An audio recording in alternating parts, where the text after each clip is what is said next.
देखिए 10 राज्यों की 31 सीटों पर उपचुनाव हो रहे हैं और उपचुनाव के लिए वोटिंग भी जारी है। पहली बार चुनावी मैदान में प्रियंका गांधी है, वायनाड लोकसभा से चुनाव लड़ रही हैं। तो फिलहाल प्रियंका गांधी से जुड़ी हुई ये जानकारी आपको दे रहे। दरअसल वायनाड की सीट आपको याद होगी कि किस तरीके से ये सीट खाली हुई थी। यहाँ रायबरेली और वायनाड सीट के बीच में किसी एक सीट को चुनना था और राहुल गांधी क्योंकि दोनों ही जगहों से जीते थे, जिस कारण ये तय हुआ कि वो रायबरेली से जारी रखेंगे अपनी सांसदी और वायनाड सीट उन्होंने छोड़ दी थी, जिसके बाद से वायनाड सीट को लेकर भी ये कहा जा रहा था कि शायद प्रियंका गांधी के पति रॉबर्ट वाड्रा को ये सीट मिल सकती है। लेकिन इसके बाद भी ये खबर सामने आई कि प्रियंका गांधी खुद चुनावी मैदान में उतरेंगी और वो अपना चुनावी डेब्यू करेंगी।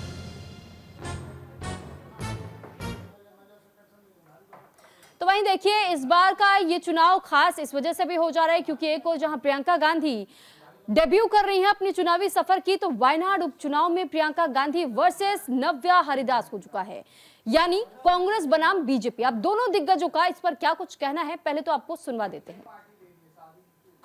I don't think today is a day of talking about these controversies.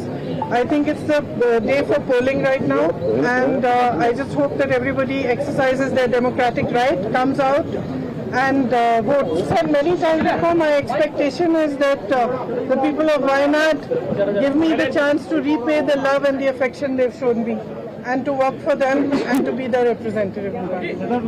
I don't think today is a day of talking about these controversies. I think it's the day for polling right now, and I just hope that everybody exercises their democratic right, comes out. The point is that Rahul Gandhi have never addressed this issue in the parliament in the last 5 years.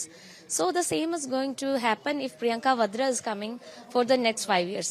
They have never been involved with the people of the Wayanad to seek their real requirements or to address these requirements in the parliament.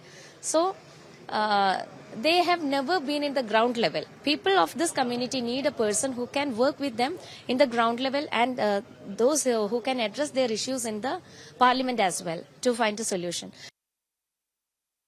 Ladki Bahin माझी लाडका युवा सगळ्यांपुढे आपुला शेतकरी हवा